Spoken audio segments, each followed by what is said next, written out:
What's up? What's up? What's up, everybody? Welcome to a chill stream. How you doing? It's man.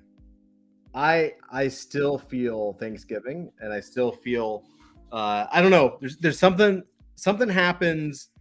Really, it usually starts after I want to say Halloween. Like after Halloween, I feel like it's the end of the year. And then once Thanksgiving hits, man, my brain just like turns off. Like I am ready to chill out, relax. Usually I like to spend like December's with the team, uh, going through and just like researching and discussing and going through workshops and postmortems. Basically, what we do in December. I'll give you guys some insight on this.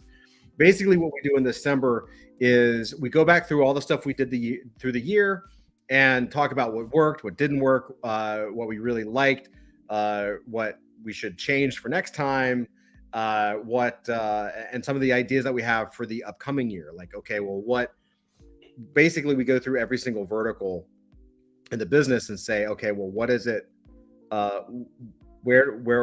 What was our yearly goal? How well did we do? Cool. Based on that, like, what do we want to do for next year? What kind of products do we want to launch? You really kind of break this all out, and it's done in a real methodical way.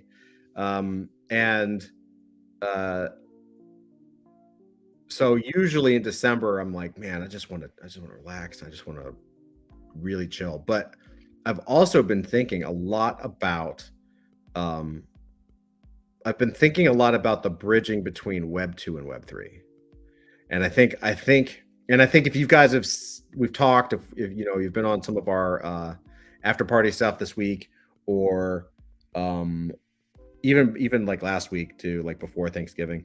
Like I'm really interested for 2023, seeing how we can begin to bridge the gap between the educational component of Web 2, Web 3. So on a technical side, some of the stuff that Melissa's been working on, like we're going to be like for that Mint page that we've been working on, that Mint app, we're going to be working on bringing in fiat currency to it to allow for easier, to bridge the gap between people who are still in Web 2 and Web 3.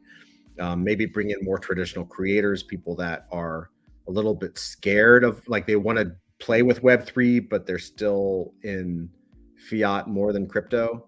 So on the technical side, bring in more of that Web 2 mindset just to kind of bridge the gap. And then on the educational side, really jump into training. So before NFTs, I was doing a lot of mentorship and advisory for venture-backed startups, and I was helping a lot of coaches and startups and consultancies and consultants grow their business. And it's a lot of fun. I thoroughly enjoyed it, especially since my comic background and my cartoon background. I was using a lot of weird shit in these presentations, but it worked, and like people made a lot of money, and it was really good. So, but I'm thinking about like starting to bring some of that course material and training material back in to educate people in Web 2, and then slowly bring them into Web 3, and of course into adult fantasy. And so I'm really like playing with this idea, and I'm always interested in what you guys think. Certainly we're going to be doing a lot next year. We still have several projects right now in the pipeline. Of course, next year we're going to be looking at more comics and more novels and books and all kinds of stuff. But I think the educational component is so powerful and so ready, and I think the time to do it is right now, because people are scared, because next year I believe is going to be a hard year for people. I think it's pretty obvious that that's going to be like a global recession, if not a stagflation event, like a global stagflation event, which I don't think has ever happened before. It's going to be pretty brutal, in my opinion. So because of that, I think that there's going to be an opportunity to help people, number one, and two, usually what happens when people's asses are against the wall, that's when they actually are forced to move into action and do something to save themselves and their family, right? Like, it sounds like a negative, but it actually can be a positive. Like, I'll give you an example. Like when COVID hit, all of a sudden nobody could go to work, right? Like, you couldn't go to your job. And so all these people who fought technology for so fucking long, all of a sudden had no choice. They had to learn how to use Zoom. Like, Zoom became the new social network, right? It's the social network for business. How do you do your job? Zoom. You do some kind of live stream thing. And now everybody uses it. Everybody is broken in. That's how business was done for a couple of years, and it's just continuing. Even if people are going back into their work, even if they're back to work full time in a real location, there's still more usage of streaming platforms and video platforms now, and that's not going away. Same thing with online shopping. Online shopping had been creeping up to meet retail, to pass IRL purchases, but with COVID, it just completely crushed it, right? Because you couldn't buy it. If you wanted to buy something, you basically had to order it from Amazon, right? So Amazon became the de facto like shopping center for the whole freaking planet. And so I think these types of events, whether it's like, horrible things like COVID or recessions or whatever, like I do think it's an opportunity to get to kind of teach people like, yo, like, you need to move in. It's time to move into this new area. So I'm pretty excited about that. And that's kind of what I'm thinking. Especially now, because there's not a lot of shit going on in crypto or in NFTs when like people are still talking about Sam Bankman-Fried, right? Like, there's nothing left. Like, there's nothing to talk about. So it's like, oh, look, this person said something, or like Elon Musk and Twitter. Like, that's about all that's going on in the space. Great. Time to relax, time to chill. So what's up, everybody? Hey, Natasha, how are you? KG, how are you? Bad Kitty, what's up? Dr. Funk, what's up? Everybody's here. What's up? Willie D, what's up? How you doing? Yeah, and it's pretty chill. And it's the end of the year, so everybody's like, nah, I want to stay home with family. I just want to chill out. But I don't know. I think I might pop Dusty in here and see what's up. See what he has to say. Let's see if he wants to join. Tonight's just a chill stream. It really is one of those things where we could go through some news and do stuff, but I swear to God, there's nothing going on. We could talk about ApeCoin being geo-blocked. But like, does anyone care? Like, except me? Like, yeah, Todd had a whole rant about ApeCoin right before he got on, and how being in the US, he will not be allowed to stake his ApeCoin. That's really stupid. Oh, I do have something. I can show. I have this. Ooh. So I wanted to give an example. So you guys know, Dr. Funk says, I spent an extra hour listening to obscure metal after I jumped off the PC the other night. Yeah, we went through a deep metal and voice chat the other night. We need to do hip hop next or something. But we definitely got to do it. Yeah, I'll show you what this is. Natasha's curious. I'll show you what this is in a second. Ooh, what was that? So what's that? As you guys know, I'm going to do a tease. It is a tease. I will tease you by saying that it's a tease. So as you guys know, if I'm going to present, I'm going to share, I'm going to click the button, I'm going to go over to this thing, do this. Willie D says he's bummed he's missed Metal Night. We can do it again. I introduced Dusty. Let's see, so it started off actually with Alice in Chains, and then we tried to use Discord's watch party feature, but it wouldn't use Vimo, or what is it? Vimo. Yeah, it's Vimo, right? Yeah, I think Vivo. Yeah. Vivo. Yeah. Whatever the company that seems to have the rights to everyone's music video. So I couldn't share the actual music video to some of these classic bands, and so we started having to dive into live streams or sorry, live shows or album cuts.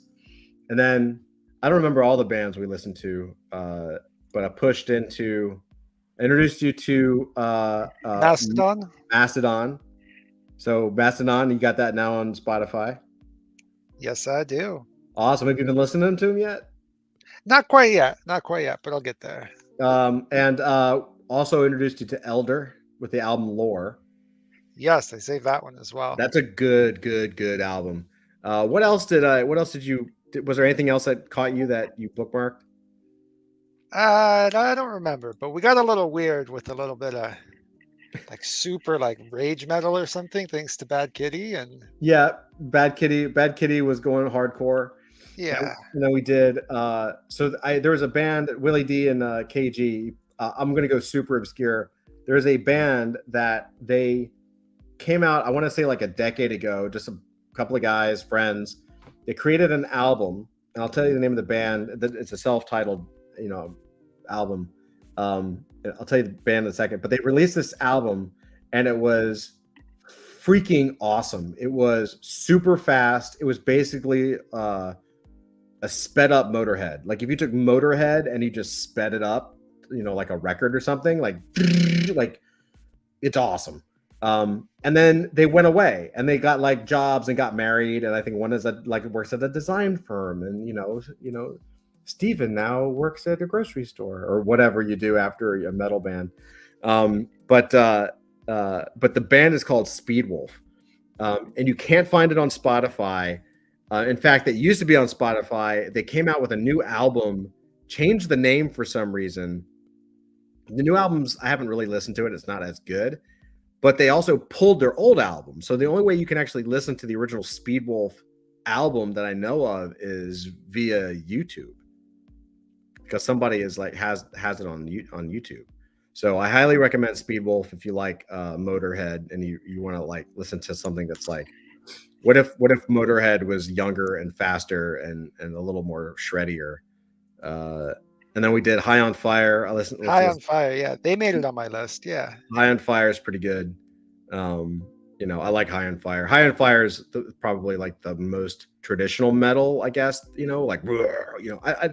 don't get into like I still come from like the Pantera Metallica era, so I don't really get into things that are too screamo or like, if it has to have rhythm and a good riff, and then the lead singer actually has to be able to sing.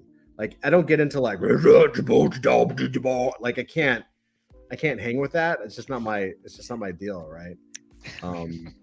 But when people can sing, I'm pretty good with it. Or if it's instrumental, like you give me like an instrumental, I'm cool with that too. Yeah, we could do jazz night. We could do like another metal night. We could do hip hop night. We got some good stuff going on. We could do classic country night, Todd. We could do classic country night. The only things that I can't do, because I don't know anything about gospel, and I know nothing about like nothing about modern pop, because I've never listened to pop music, and I don't know anything about modern country. Right, and then I know a little bit about classic country. I'm probably like, that's probably the next area that I want to dive into. I mean, I kind of like stopped at Johnny Cash, which I know is like common. Yeah. I don't know what happened. I feel like maybe around 1990 they just fell off a cliff, and I don't know what happened to country music, but yeah, I can't listen to anything. Yeah, country music by law, I think it's a law that country music shouldn't have a dance beat associated with it. I don't think it's supposed to be a thing. Or rapping lyrics. Yeah, exactly. Yeah. Willie D says Todd has a future in death metal vocalist. Yeah, can't deal with it. Dr. Funk says trucker songs in Golden Country. Hell yeah. I'm cool with that.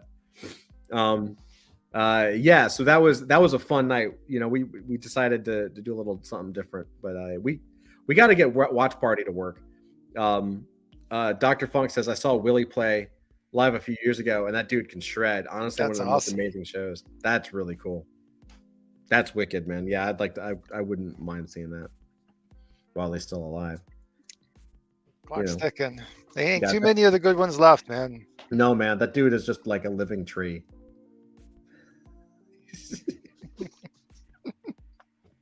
I don't even know what that means, but it sounds right. So here's what I want to show you guys. So really quick, a little bit of a self plug. Adult Fantasy Origin Comic #1 still available. We will be wrapping this up soon. We are most likely going to let it ride through the week because we want to do some tease reveals for the Chromium covers and for the Blacklight Edition cover.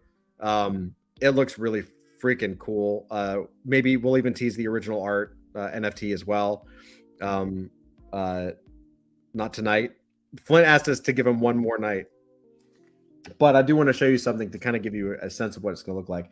But if you haven't yet, you want to pop over to origins.adultfantasy.io. That's origins.adultfantasy.io, and you want to pick it up. Support us, support the team. You know you love it. You can't resist it. Come on, man. Look how cool this looks. Are you freaking kidding me? Like, look how gorgeous this looks. And Dusty, you've seen some of the stuff behind the scenes. What do you think about the Chromium and the Blacklight and the original art stuff? Yeah, Flint is such a perfectionist because I saw them and I'm like, these are perfect. And Flint's like, no. We got a few more tweaks we got to do for it. So they're going to be unbelievably amazing. They're really cool. And I don't think, so one of the things I wanted to do tonight is share with you guys exactly what Chromium is, because down here we have the buy multiple covers. If you buy 3, you get a legendary Chromium Avery cover. If you buy 5, you get a legendary Chromium Todd edition, and then if you buy 10, you get the mythic Blacklight edition. Yeah, KG says can't wait to see them holding out on us. Yeah, I know. They're really freaking great, man. But I'm going to show you what a Chromium looks like. The Blacklight I'll share. And we are going to show you guys, of course, before the end of the campaign. We're going to share with you exactly what it looks like, so you can see exactly what's coming. But I'm going to remove this really quick, and I'm going to pin myself just so you can kind of. So I'm going to solo layout so you can see this. So this is an actual comic. This is a Chromium cover, Gen X #1 from 1994. So this is what a Chromium cover looks like, right? So as you can see, it's like highly reflective, really gorgeous, like super reflective, right? It's just absolutely gorgeous. So the Chromium covers are going to have this effect on it, right? And it's really cool. I don't know if you can see it on camera, but there's actually like the way the process works. Let's see. Yeah, see around the body. There's actually like a little like lines, almost like let's see. There's Jubilee's finger, like Jubilee's little pops. See how it's like you can actually see the indents? Like there's like almost like a foil stamping effect, which is weird. It's not like to the touch, it's really smooth, but there's like a foil stamping effect, and that's I think how they get the Chromium on there or something. So because Flint's a perfectionist, it's going to look just like this. Like you see these little dots and the little explosions and stuff and the little fire. Like that's actually going to be like the book is the book. So if Chromium looks like this. So that's exactly what we're going to have for the covers. And so it's really, really beautiful. It's something that's never been done before. And let me tell you, the system that Flint built for the player, right? Basically, for those that don't know, it's not just I call it a player, but really what that is, it's a game engine. So he invented a game engine that has a player component, and that's what you're actually viewing when you turn the comic. It's a game engine. So it's actually pretty maxed out. Like the amount of layers and the amount of things that are going on in that game system is pretty hardcore. So it actually makes it fairly difficult to just like do new things. So the fact that Flint can actually do this kind of stuff is pretty badass. It's pretty incredible. Dude is a genius. Am I right? You are not wrong. KG says, I know how it's done in print, but to pull this off in the NFT, man, yeah, it looks really good. I wish I could say more. So basically what we have is we now have Chromium edition. We'll have the black light. I'll also say this: the interesting thing about the black light edition is there's some crazy stuff going on with the blacklight edition too, because the blacklight edition, let me see, I'll just pop this around front so you can kind of see what I'm talking about. Cool. So the blacklight edition is really interesting as well because maybe do that, because normally have you guys ever had a blacklight poster? Like, how many of you guys have actually like bought one? I mean, everyone's probably seen one, right? Like, go to a head shop or something and they're hanging up on the walls.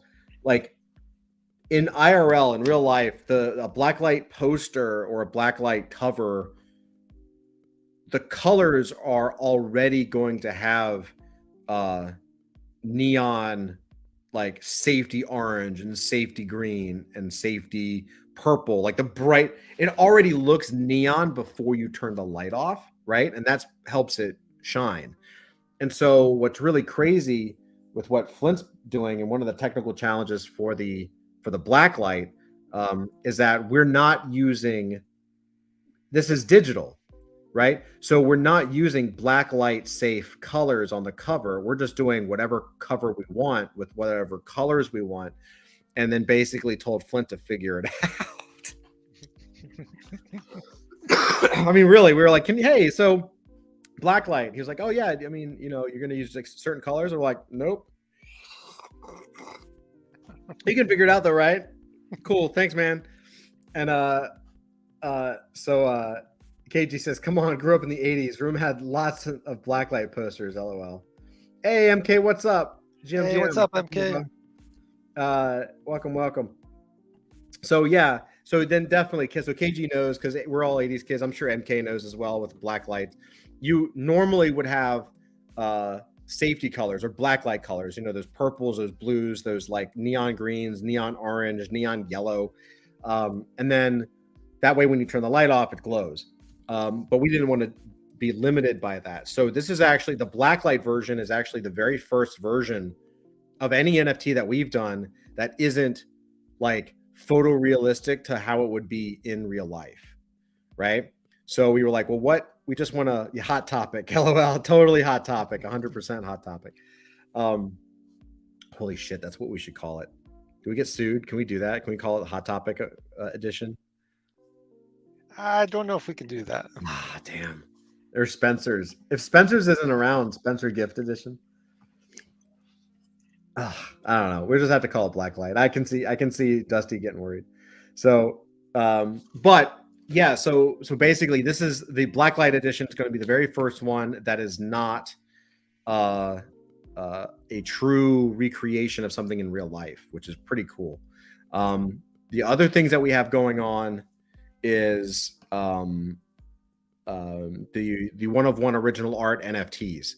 So Avery was cool enough. So the way Avery works on his original art is he bounces back and forth. So it's really creative whim. So some things he'll just be like, I want to draw traditional, and he'll scan it, and then other things he'll do digitally, and it's a almost like a collage, and that's how he gets his artwork. What are you laughing at? Dr. Funk, he says he took his teen into a Spencer's after not being there for years and was a bit taken aback by the fact that the store is now 70% dildos. And that is very true. I was laughing because the same thing happened to me with like my 7-year-old sister. What? And I took her in there, and all of a sudden I saw these adult appendages on the wall, and I'm just like, cover your eyes. Let's go. I don't know what happened. Spencer's Gifts is nothing but dildos now? Yeah, they have a humongous section of adult fantasy toys, but not the good kind. Why? What happened to Spencer's gifts where it's like, I guess Spencer grew up and now he's giving it to someone else? Golly. KG says we still have Spencer's here in Atlanta. Dr. Funk says, color me surprised. Yeah, I used to like Spencer's back in the day, but I don't know. Now, I don't, I mean, you know, I don't have any need for a dildo, so I guess I won't be going into Spencer's gifts anytime soon. But I'm glad I know that because I wouldn't have known that. And I have young daughters as well. So, Yeah, don't take your daughters in there. okay, thank you. Because that's not something that I would have ever thought of. Yeah, so the way that Avery works is it's kind of a mishmash collage where some of it's traditional, some of it is digital. But what he did was he composited everything digitally. I even had him. This shows you how messed up we are. Like, and Dusty, you can vouch for this. So I asked Avery to scan everything that was original and make sure that the pages were, you know, I wanted the pages to be as one of one original as possible, right? Like the real thing. Okay. But then what we also did is we had him scan the back of the pages, because each back of the page, you know, when he's doing traditional drawing, like it's skipping across a table that has ink smudges on it and dirt and all that, you know, just normal stuff. So he was like, you want me to do what? And I said, I was like, look, just trust me on this. Scan all the backs of your pages. He was like, well, I could just scan one and you could have just that one. I was like, no. We need the back of page 4 has to be the back of page 4. The back of page 5 has to be the back of page 5. So he was like, okay, all right. And so that's what we have. We actually have a one of one that is completely true to what it is in real life. And it looks so good. The pages look really good. And Flint actually had to make another, Flint had to make a brand new form factor for it. MK says, oh, cool. That's some awesome realism. Yeah, it's really, really cool. But what's crazy too is that it's also one of one, meaning like it's one of one in terms of quantity, but it's also one of one in terms of scale. So the form factor is actually 11 by, well, so an art page, a comic art page is 11 by 17. And so this case is 11 by 17 plus whatever the dimensions are with the placard and the edges. So it's a big, it still fits in the, you know, obviously it fits in the player, you know, so it kind of feels like the comic, but it's obviously it has different dimensions. It's so, you know, it's really interesting. It's really, really cool. It feels bigger, which is, well, it is. And so it, you know, we now have as a team, we now have like a form factor for original art, chromium editions, blacklight editions, comics, ash cans, cards. I wonder if I'm missing anything else. There's like probably something else I'm forgetting that we have, but it's pretty crazy. Like it's pretty awesome, you know. And surprisingly, like it was actually surprising, like I didn't realize this, but so I collect original comic book art. I have original comic book art, and I also do like collect original animation art and stuff. Excuse me. And original comic art is worth a lot of money. It can be, right? Like you own the original art from like one of the early Spider-Man pages, it can be worth tens of thousands or hundreds of thousands of dollars. They don't actually make, I don't believe they actually make cases for the original art like they do the comics. Isn't that weird? That's pretty weird. I didn't really think about that. I was like, oh, well, I'm just going to find the cases for the original art because I had seen it with sketches. But when I started doing research to help Flint out on the project, the sketches were basically done on this. This is a little backing board to keep the comic book straight, right? So this is the dimension of a comic book. So they would do the sketch on here, and then they would use just a regular case, you know, to like a comic book case to grade it or to house it. they weren't creating a new form factor that's 11 by 17 plus. And I'm like, why? Like, the most valuable part of it is the original art in most cases. They don't have cases for those. Isn't that weird? Yeah, maybe because people want to put them like in a frame on their wall or something. But Maybe. if it was mine, I'd put it in a case. That's for sure. It makes me want to make it. I'm like, well, this is something that needs to exist in the world. MK says, why is an art page 11 by 17? Is it to scale down for the book? Yeah, exactly. So, God, I don't remember the exact dimensions, but back in the day, the pages used to be even bigger. They used to be like, I want to say like 18 by 24.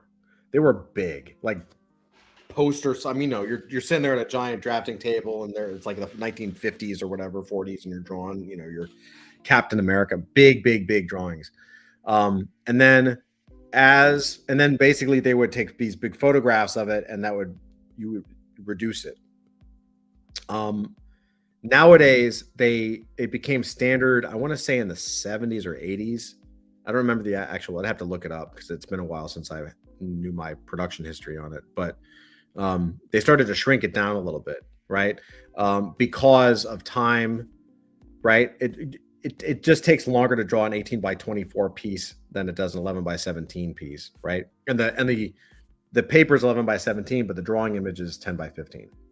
So it's 10 inches wide, 15 inches high. That's, let me see, I'll show you. I think I got something over here. Let's see.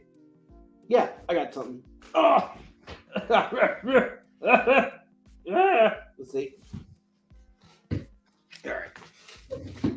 Let's see what I got. There you go. Hey, you guys want to see some Todd work from back in the day? Ooh, oh boy, this is horrible. Okay. Oh, this is where some of the artwork was going. Remember when we were showing Avery stuff and Andrew stuff and everybody's stuff? Yeah. I just found some of their artwork. I'll show you a page. All right. So this is a. Here, give me 1 second. I'll pin this real quick. All right. So this on this side, this is actually a page I did for Sonic X back in the day. So that's, you can see it's like 11 by 17. That's like a published page. Another page from Sonic X. An Avery Hellboy from like 1994, which is freaking crazy. And then, this is early. This is me from like 1993. Like horrible, just terrible stuff. But of course, the first thing that I pull out is like old work of mine, which is just horrible. Yeesh. But anyway, 11 by 17. Let me see if I can find something else that you can actually see. What's this? Oh yeah, that's some good stuff. Let's see. Oh, what do I have? Okay, I'm just gonna pull a stack out. Let's see what we got. All right. Oh, okay. You guys, this may be some stuff that comes out in the future. So back in the day, I did a book, my first self-published book, which was called Kifu Fighters. And so this is one of the pages from it. Right, so you can kind of see it's 11 by 17, kind of big, right? This was actually one of the projects that I was pitching for an animated show. Oh yeah, this is classic. Who did this? This is Keith Giffen. So this is called Ambush Bug, a page from Ambush Bug back in the day. Right, so you can see it's pretty big, right? It's really, I just love Keith Giffen is just fucking man. It's so good. This is a splash page. A guy named Dave Johnson. Dave is a killer artist. You can see that's like you can even see like the indicia at the bottom, like the, right? Isn't that pretty cool? It's It's pretty awesome. As you can see, he's like just dragging them out there. Look at those pipes. The man knows how to draw a pipe. Right? This is a picture. This is a drawing Avery did. I actually had this hanging up at Marvel, and every time anytime a celebrity would walk by my desk, they would always ask about it. I'd be like, "Oh, that's this guy Avery Butterworth. You should check out his work." He knows it's true. He saw it actually. So this is a Wolverine drawing where he's battling a Sentinel. Isn't that cool? That's awesome. Isn't that wicked? Right? Isn't that crazy? Like, I don't know, man. Some of these drawings just do not get old. Let's see. I'll show you. This is a guy by the name of Joe Madureira, who is a X-Men artist. His stuff was wicked. He kind of brought manga and anime. He was like the first guy to kind of bring that into an American style. Right? Isn't that cool? That's so awesome. Isn't that great? Yeah. And then here's another page he did with J. Jonah Jameson.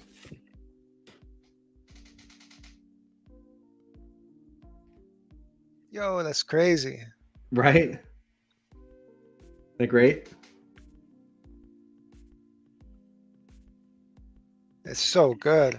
Yeah. Yeah, he was very talented. And then this one I don't even know if you can see because this is a pencil, but this is this is one of my characters from 1993, and so we were in high school, and this guy Rick Leonardi came to the city and was doing like a comic book signing, and Rick Leonardi was the freaking man. He at the time he was doing a book called Spider-Man 2099, which was just freaking gorgeous, and I was like, dude, you have to draw my character. How much can I pay? He was like, I don't know. He was so nice. I don't even think he charged me for anything. But this was a character that I had might make an appearance in the AF universe. I don't know if you can see this. Is that showing up okay? Not really. It's pencil, right? Yeah. So you can kind of see he's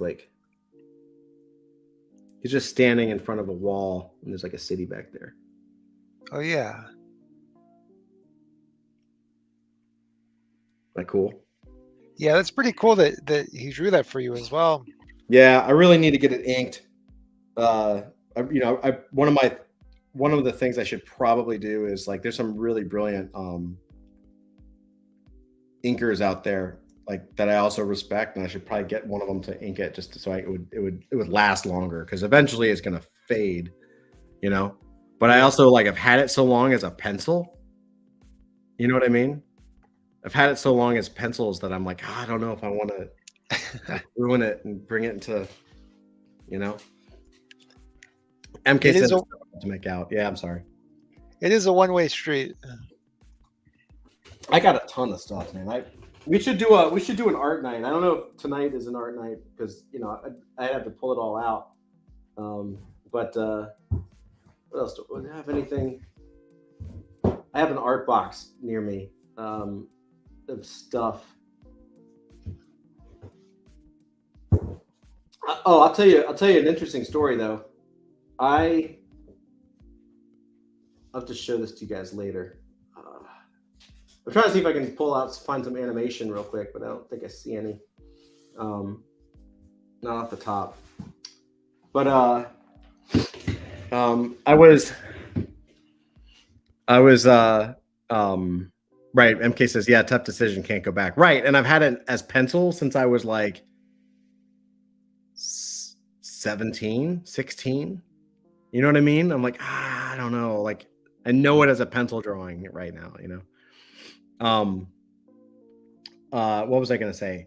So I was at a convention a couple of years ago before COVID hit, and I walk in, and there's like one of the dealers is gathered around a table, like there's a woman, and she's at the table, an art dealer, and she's off of the corner on the table, and she opens this big portfolio, and she's turning the art over really slowly. Right now, I've been doing this a long time. Okay, so there's a couple things that stood out to me immediately. One, that they're turning the art pages slowly, because these art dealers see so many pages that they look at it and they're like, oh, that's cool, got it, okay. But turning pages slowly means it's something important, or something new, or something they've never seen before. The other thing that was interesting was the work was obviously Jack Kirby and King Kirby. And so I went over to her, and I was like, I'm trying to see if I have any of it. I do have this. Yeah, I'll pull these out. Okay. So I walked over to her, and I said, hey, please don't, hope you don't think I'm creepy or whatever. I'm just curious, like, what are you looking at? And she said, oh, we just bought this portfolio from the son or grandson of Jack Kirby. And I was like, oh, that's awesome. And she was like, yeah, this is actually, it literally got here from Jack Kirby's studio. And I was like, wait a minute. Like, I'm a little confused. Jack Kirby died like 30 years ago. Like, he's not, may he rest in peace. He died. I don't know what year did he die? I'm going to look this up because I actually don't know. Let's see. Let's look at Google. Jack Kirby. See, he passed away in 1994. Okay. So, like, not recently. And I was like, I don't understand. He died a long time ago.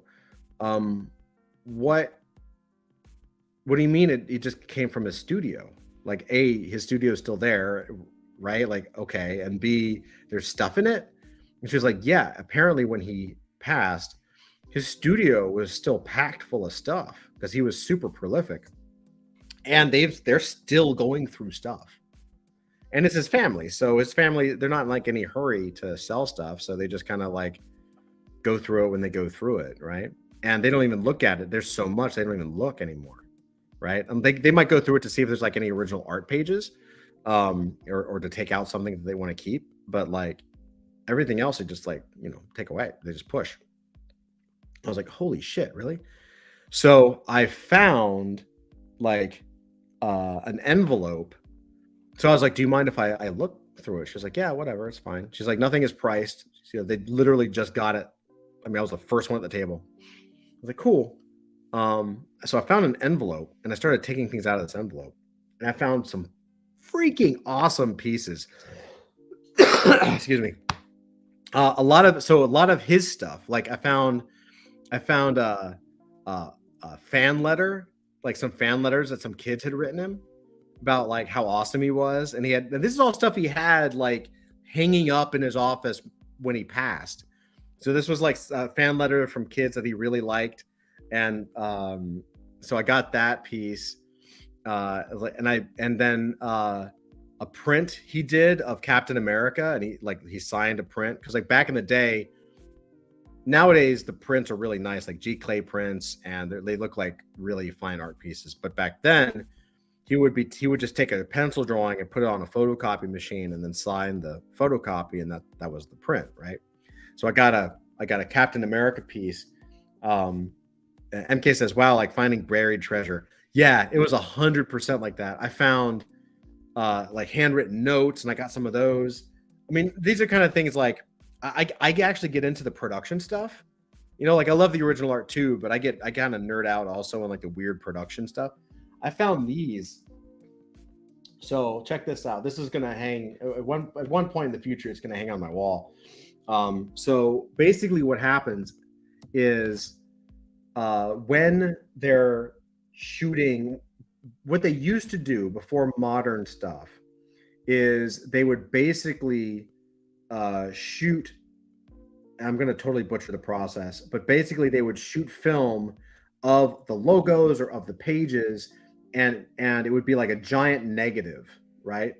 And then off of that, they would make plates, like it would be carved. I don't know. I have no idea how they did this, but it would be carved into like a linoleum or something, and then the linoleum would have the ink roller on it, and that would be used to make the print on the paper, right?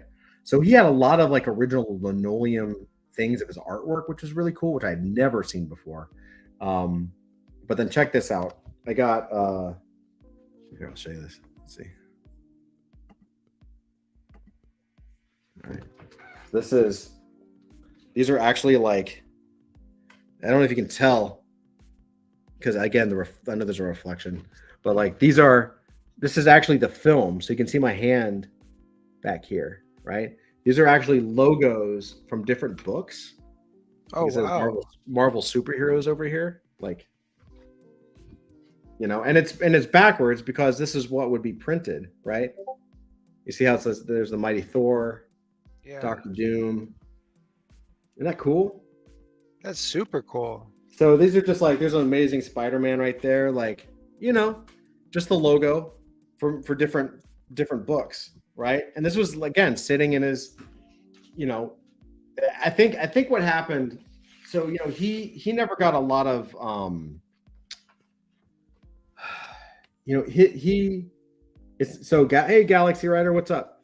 No, these aren't screen printed. This is the actual film, like a photograph, like a negative, the negatives for the photographs that they would use to print. And I think what happened with Jack was like most of his career, he produced like tens of thousands of pages in his life. And he ended up owning almost none of them because for most of that time, excuse me, kind of a little cough tonight, but for most of his working life, the artwork wasn't worth anything. And so the company kept it or they threw it away. It was just a piece of production, right? They never really thought about it as original art, which is crazy to me, but I'm a different generation. And then there was a whole period of the 70s where they were fighting for creator rights and trying to get artwork. And like once they realized there was a market for it. And so Kirby, especially towards the end of his life, I think started collecting just everything of his, or trying to, whatever he could get that had his work on it, because he didn't know, well, my interpretation is he didn't know it would be valuable, so he just started collecting all of it, right? Why else have random logos? Like, he doesn't need that. He's a pencil, he's an artist. Like that's a production piece. That's not necessarily something you would actually need, right? It's more like I would want something. I can see the conversation of like calling the printer and say, hey, can you send me the negatives, right? Just so you can have them for your own archives, right? But this is also really freaking cool. So check this out. So this is also a negative, but these are actual some of his pages from a book. Okay, check this out. I know it's not going to show. It's so hard, but that's Galactus. Do you see that? Yeah. Here, let me see if it helps if I put a white background behind it. Yeah, there you go. Oh, that's awesome. Isn't that crazy? Yeah. Isn't that cool? And then check this out. You got a couple of single panels, like that's Dr. Doom. Yeah, you should totally frame this up with like some white felt behind it. Yeah. Looks so good. Right? It's just super cool. Yeah. And I also love, like, I love the fact too that this is it's something that came out of his studio. Yeah. Do you know what I mean? Like, he wanted it. It's like, sometimes what a creator might find important isn't necessarily of any value to anybody else, right? Like, straight up, no lie. Like if this was to go on sale somewhere, like it wouldn't be worth it. Like people don't collect that kind of stuff, right? But the fact that it was in Jack's studio and that it was part of his permanent collection that he just would not let go of, like I find that fascinating, you know? Yeah, that's pretty awesome. Isn't that cool? So yeah. MK says definitely frame. Yeah, I even have like, oh, where is it? Yeah, this was the this was the envelope, right? And like I saw it because it's like he's got like someone's signature on the front of it and stuff, and like I was like, what is that? And I started like just pulling stuff out and putting stuff in, and I was like, I'll just buy this envelope, please. You know, there, you know.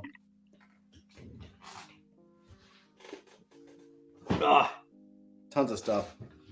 But anyway, hold on, I got a coffee. I don't have a cough tonight. Need more tea. Anyway, that's the kind of stuff that lights me up. And here, Dusty, let me pull you back, sir.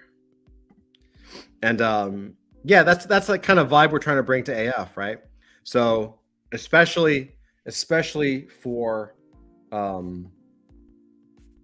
the cards and the comics and everything else, like, you know, I think having this kind of, I swear to you, and I can't, this is super woo-woo, I know it's, you know, new agey, but I swear to you, like having this kind of stuff around, you know, having like original artwork around and like pages and like, you know, all this kind of stuff, and like, you know, sitting with chromium covers and all this, like it helps so much when you're translating it into something like the NFTs, right? There's a reason why they look so real and they feel like something that's valuable and collectible. Do you know what I mean? Yeah. And I don't know why. I mean, we certainly put a lot of work in, right? But I do think there's a little bit of like transmogrification magic or something that just like, you know, it's like, no, like this stuff, just like the energy, it's like an energy transference or something, just to see if we can get the vibe of the real thing. And I think we do. I think we've done a really good job with this drop too, especially like, you know, it's really looking good. So yeah, if you guys haven't yet, in fact, I think MK and KG are like, it was like MK and KG are killing it. Rageous and MK. Rageous and MK are freaking killing it. I'm still, we'll see, you know. And I don't know if you guys have noticed, I will show you this. So this is something that Melissa was working on. By the way, I know I mentioned this before, but I just want to give more props to Flint for actually being able to embed the actual player, the actual NFT inside of a web page, which again is like a huge breakthrough. I don't know of any other NFT where you can actually embed the whole thing inside of a web page. So I'm just saying, come on, guys, it's fucking awesome. Props to Flint and props to Melissa, because if you go over here, you'll see a tab. I don't know if you guys have seen it, called Leaderboard, and you click on that, and you actually can see the top leaderboard. For the people in contention for the chromiums and everything else, for the specials. MK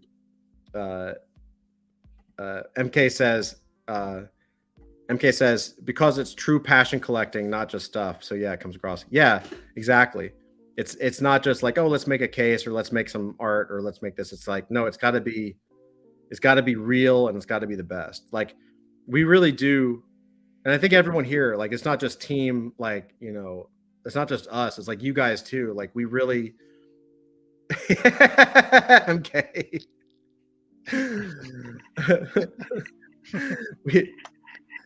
we really do, like, you know, we believe that NFTs are real objects. And because NFTs are real objects, we need to make them as real and as, you know, vibrant as we possibly can. KG says Flint is a genius. Doctor's got to bounce for dinner. Awesome, doctor. Thanks for stopping by, bro. Kay's like, yeah, let's look at that leaderboard some more. Snort. Yeah, I know. You guys, so Cages and Cages. Do you see what I did there?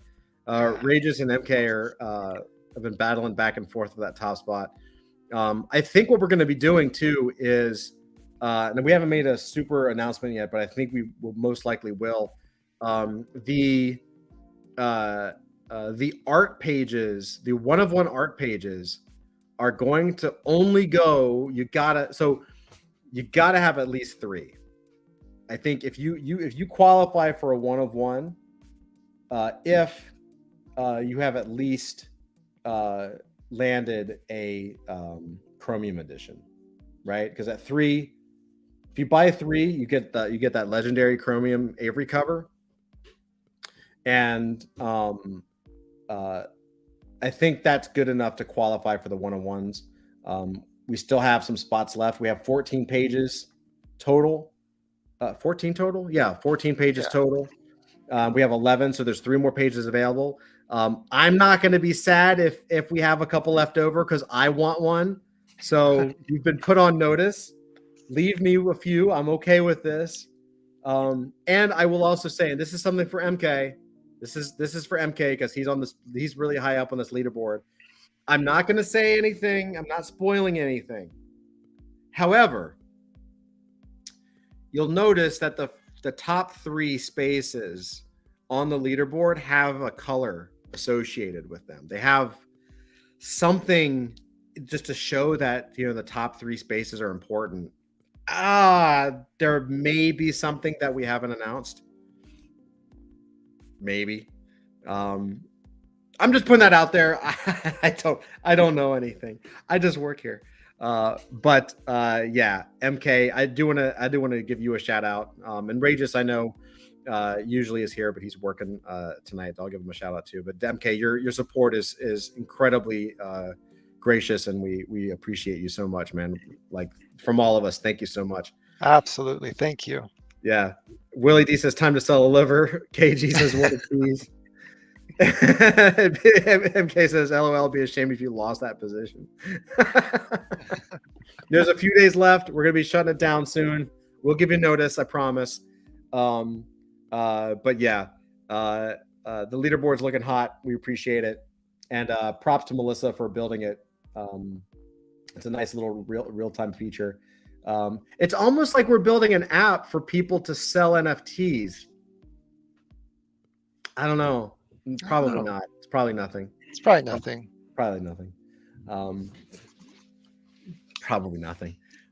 It's a dope looking website, though. I'm gonna say I'm very excited. By the way, also total sidebar. How was you guys? I mean, overall, let me know how the experience was. I know a lot of people said the experience they really enjoyed it. That it was a smooth minting experience. Melissa works. It's mostly Melissa. She works really hard to make sure that everything is smooth and runs. And the burn mechanic was something completely new for us.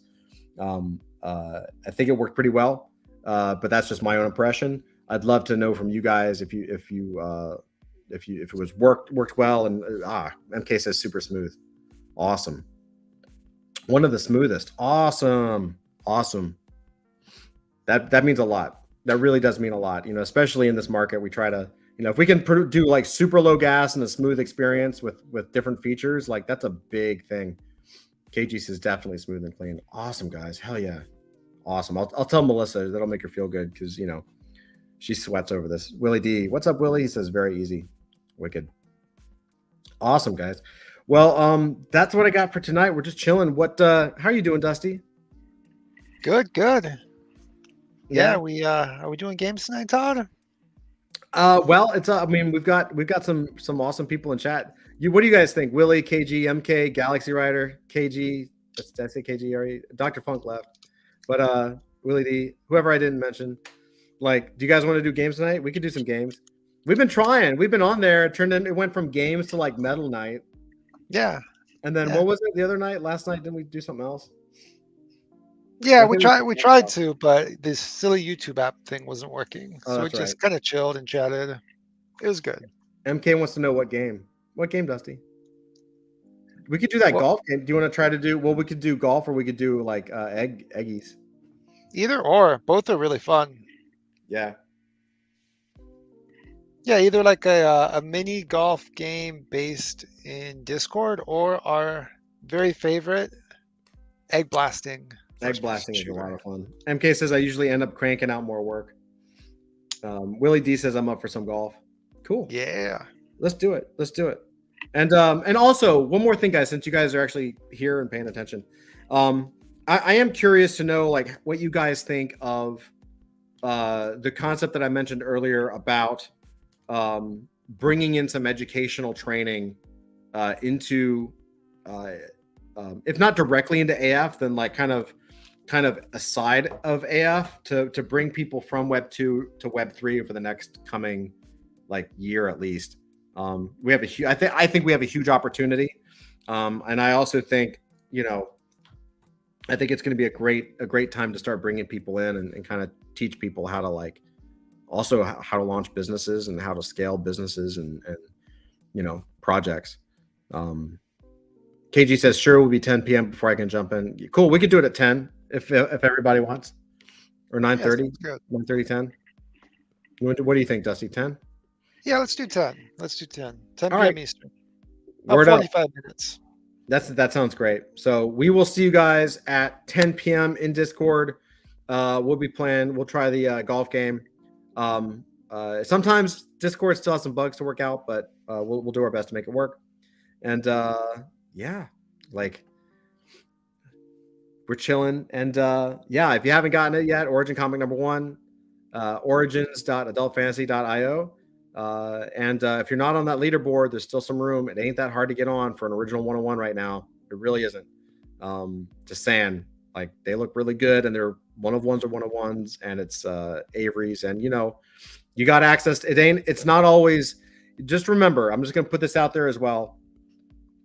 Like, try to remember all the other like the access we have as a team, meaning. Oh, that was the other thing that I forgot. I was thinking about form factors and all the stuff we have. We have autographs, right? So sketch covers and all that. But we've got autographs. So I'm just saying, like, and I can't promise anything because I haven't asked him, but I'm sure, like, if you have a 1 of 1, there will probably be opportunities to get like Avery to sign it or me to sign or whatever, like, especially with the original 1 of 1s are Avery's. So like there will probably be opportunities there to do signings and stuff like that too. So like, I don't know. Now that I'm thinking about it, I'm like, it might be cool to get him to do like a sketch on the back of the artwork too, or something. Like, I don't know. Like there's a lot of cool stuff we can play with. So I don't know. Anyway, there's still room on that leaderboard. Leave me at least 1 spot so that I can make that 2. Make that 2 spots. Yeah, I'm good with this. I'm actually okay with this. But it really is great work, and you guys, I promise you will not regret it. The work looks phenomenal. So with that, we're gonna sign off. See you at 10 o'clock. KG, Willie D, MK, Galaxy Rider, Dr. Funk, Natasha, everybody that showed up. I appreciate you. Thank you guys so much. And yeah, we'll see you over in Discord in just a few. All right. Take care. Love you. Peace out. Get some naps in, get some work in, and all that good stuff. All right. See you guys later.